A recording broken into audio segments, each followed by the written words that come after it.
আবারও অশান্ত বাংলাদেশ, পুড়িয়ে দেওয়া হলো চরকি ওটিটি প্ল্যাটফর্মের অফিস। হ্যাঁ, আজকের এই ভিডিওতে আমি এইটা নিয়ে কথা বলবো। দেখো, আমি ইন্ডিয়া থেকে ভিডিও করছি। আমি বাংলাদেশের কি রাজনৈতিক পরিস্থিতি বা আমি বাংলাদেশের রাজনীতি বলো বা এখানকার রাজনীতি, আমি বেসিক্যালি রাজনীতি সম্পর্কে কিছু বুঝি না। ঠিক আছে, প্রথমে আমি এই ব্যাপারটা ক্লিয়ার করে দিলাম, কারণ রাজনীতির পর্যন্ত আমার মাথায় ঢোকে না। তাই রাজনীতি কি না কি আমাকে এই ব্যাপারে আমি কথা বলবো না। কিন্তু একটা ব্যাপার যেটা ঘটলো, সেটা অ্যাজ এ একজন সিনেমা প্রেমী মানুষ হিসেবে বা বাংলাদেশ চলচ্চিত্র জগৎটাকে যেহেতু প্রচণ্ড ভালোবাসি না, এই ঘটনাটা কোনোভাবে আমি মানতে পারছি না। সত্যি বলছি, এটা বাংলাদেশের ক্ষতি না। এটা যারা বাংলা সিনেমা দেখতে পছন্দ করে বা যারা বাংলা সিরিজ দেখতে পছন্দ করে, তাদের এটা সব থেকে বড় ক্ষতি। খুব বাজে জিনিস ঘটলো সত্যি। মানে আমাকে অনেকে বলছিল যে ব্যাপারটা নিয়ে কথা বলতে, কিন্তু আমি দেখো কি কথা বলবো, আমি নিজে বলার ভাষায় নেই। কারণ এই জিনিসটা ঘটতে পারে, এটা আমাদের সম্পূর্ণ চিন্তা ভাবনার বাইরে। যে একটা ওটিটি প্ল্যাটফর্মের অফিস, সেখানে গিয়ে আগুন লাগিয়ে দেওয়া হবে, মানে এটা সত্যিই খুব লজ্জাজনক এবং নিন্দাজনক একটা ঘটনা। এই ঘটনা আর যাই হোক, আমি সাপোর্ট করতে পারছি না। তাতে যার যেটা খারাপ লাগছে বলতে পারো, কিন্তু একজন সিনেমা প্রেমী মানুষ হিসেবে একটা বিনোদন জগতের ক্ষতি, এটা মেনে নেওয়া কোনোভাবেই যাচ্ছে না। তো তোমরা সকলেই জানো ওসমান হাদি, ওনার মৃত্যু হয়েছে এবং ওনার মৃত্যুতেই বেসিক্যালি আবারও বাংলাদেশ জেগে উঠেছে। এবার দেখো, ওনার মৃত্যুতে বাংলাদেশ জেগে উঠেছে, ঠিক কথা, অনেক কিছু ঘটবে, অনেক আন্দোলন হবে, এগুলোর দিকে আমি একেবারেই ফোকাস করব না, বা আজকের ভিডিও এই টপিকেও না। আমার বক্তব্যটা হচ্ছে, ইনকিলাব মঞ্চের ওসমান হাদির মৃত্যুর পর ফের বাংলাদেশ উত্তাল। আগুনের সাংঘাতিক ক্ষতিগ্রস্ত ওপার বাংলার দুই সংবাদপত্র প্রথম আলো ও ডেলি স্টারের দপ্তর। একইভাবে ক্ষতিগ্রস্ত বাংলাদেশের প্রথম সারির ওয়েব প্ল্যাটফর্ম চরকির অফিস।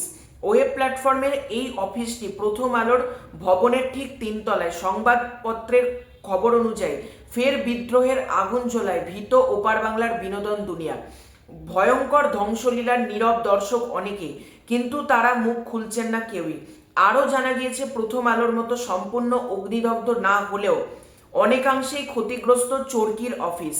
বহুতলে তিনতলায় ওয়েব প্ল্যাটফর্মের অ্যাকাউন্ট অফিস সহ একাধিক বিভাগ ছিল, সে সব ক্ষতিগ্রস্ত, এটা বলা হয়েছে। এবং আর একটা জায়গা থেকে খবর করা হয়েছে, লুটপাটের যে অনিন্দ ব্যানার্জি ছিল চরকির, যেটা তিনি বলছেন, সেখানে যেটা ঘটেছে, প্রথম আলো এবং ডেলি স্টার বাংলাদেশের দুটো জনপ্রিয় পত্রিকা, সেই পত্রিকার অফিসে আগুন লাগিয়ে দেওয়া হয়। সেই একই বিল্ডিংয়ে ছিল চরকির অফিস। এবার তোমরা প্রত্যেকেই জানো যে প্রথম আলো আর চরকি দুজনেই কিন্তু একই, মানে প্রথম আলোরই কিন্তু কোম্পানি, আর একটা কোম্পানি হচ্ছে চরকি। এবার যেহেতু একই বিল্ডিংয়ে অবস্থান ছিল চরকির, চরকির অফিসেও প্রচুর পরিমাণে ভাঙচুর চলে, লুটপাট চলে, চরকির অফিসেও আগুন লাগিয়ে দেয়। এবং আমার কাছে যে খবরটা আমি পেলাম রিসেন্টলি, সেটা জেনে আরও খারাপ লাগছে। চরকি নাকি রিসেন্টলি একটা ওয়েব ফিল্ম শ্যুট করেছিল। এবার সেই ফিল্মের মানে যাবতীয় কাজকর্ম চলছিল, সেই ফিল্মটা পুরোপুরি শেষ। মানে বুঝতে পারছো না কতটা বড় ক্ষতি একটা প্রতিষ্ঠানের জন্য বা একটা বিনোদন জগতের জন্য। আজকে তোমাদেরকে আমি খবরটা পড়েও একটু শোনাচ্ছি। খবরটা পড়লে রীতিমতো চোখের জল চলে আসবে যে এই ঘটনাটা ঘটেছে। পুড়ছে বাংলাদেশের চরকির অফিস, তছনছ ছায়ানট, কতটা নিরাপদে ওপার বাংলার বিনোদন দুনিয়া। খবর, ওপার বাংলার প্রথম সারির ওয়েব প্ল্যাটফর্ম চরকির অফিস আগুনে পুড়ে ক্ষতিগ্রস্ত। ভাঙচুর চলেছে ছায়ানট সাংস্কৃতিক প্রতিষ্ঠানে, ভীত বিনোদন দুনিয়া। ওই একই বিল্ডিংয়ে রয়েছে ওয়েব প্ল্যাটফর্ম চরকির অফিসও, সেখানে লুটপাট হয়েছে, তছনছ হয়ে গিয়েছে, অফিসের কিছু অংশ পুড়ে গিয়েছে আগুনে। টিভির সেই সব ছবি ভিডিও দেখে আঁতকে উঠছেন চরকির প্রাক্তন কন্টেন্ট হেড অনিন্দ বন্দ্যোপাধ্যায়। টানা 3 বছর বাংলাদেশে ছিলেন তিনি। চলতি বছরের মাঝামাঝি সময় দেশে ফিরেছেন অনিন্দ। প্রাক্তন অফিসে এভাবে ছাড়খাড় হয়ে যেতে দেখে স্বাভাবিকভাবেই খারাপ লাগছে তার। চরকির চাকরি ছেড়ে দেশে ফিরেছেন 5-6 মাস হলো, ফলে এখনো স্মৃতি টাটকা। অনিন্দ বলেন, অফিসটা পুরো তছনছ হয়ে গিয়েছে, আগুন খুব বেশি লাগেনি, তবে সব লুট হয়ে গিয়েছে, দরকারি জিনিসপত্র আর কিছুই অবশিষ্ট নেই। প্রাক্তন সহকর্মীদের সঙ্গে এখনো যোগাযোগ রয়েছে অনিন্দর। তাদের মুখে শুনেছেন চরকির অফিসে তাণ্ডব চলছে।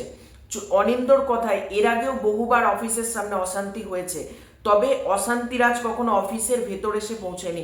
এবার পুরো অফিসটা শেষ হয়ে গেল। সত্যি বলছি, এই জিনিসটা যারা ঘটিয়েছে তারা প্রচণ্ড একটা নিজেদের দেশের সম্পদকে তারা নষ্ট করলো। কারণ চরকি ওটিটি প্ল্যাটফর্ম শুধুমাত্র বাংলাদেশের কিন্তু ওটিটি ছিল না, তাদের প্ল্যাটফর্মটা সারা বিশ্বের মানুষ দেখতো, সারা বিশ্ব থেকে রেভিনিউ ঢুকতো বাংলাদেশে এবং প্রচুর দর্শক কিন্তু সেখান থেকে কাজ করে খেত। এবার তোমরা বলতে পারো চরকি তো উঠে যাচ্ছে না, না এরকম কিছুই হচ্ছে না, কিন্তু চরকি যেভাবে কাজ করতো, তাদের যে কাজের একটা ফ্লো ছিল, প্রতি মাসে একটা দুটো করে তারা কন্টেন্ট আনতো, কোনো মাসে 3টে 4টে করে সিনেমাও নিয়ে চলে আসতো। তারা হলো বাংলাদেশের সব থেকে বড় প্ল্যাটফর্ম। এবার তাদের প্ল্যাটফর্মে এই জিনিসটা সত্যি খারাপ লাগছে। আমি ইন্ডিয়া থেকে চরকির রেগুলার অডিয়েন্স, আমার খুব ব্যাপারটা দেখে খারাপ লাগলো, কারণ চরকির সাথে এই ঘটনাটা ঘটা কখনোই কিন্তু কাম্য ছিল না।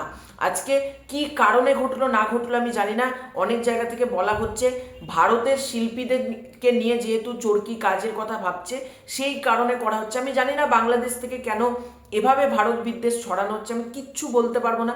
কিন্তু শুধুমাত্র একজন মুভি রিভিউয়ার বা একজন কন্টেন্ট ক্রিয়েটার যেটাই বলো না কেন, সেটা বেসিসে আমাকে যদি বিচার করো, এটা কিন্তু আমি কখনোই সাপোর্ট করব না।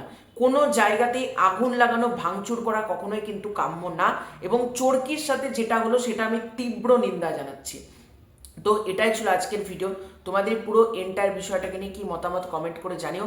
চ্যানেলে প্রথমবার হয়ে থাকলে সাবস্ক্রাইব করে দিও। খুব শীঘ্র দেখা হচ্ছে নতুন কোনো ভিডিওতে, ততক্ষণের জন্য বাই বাই।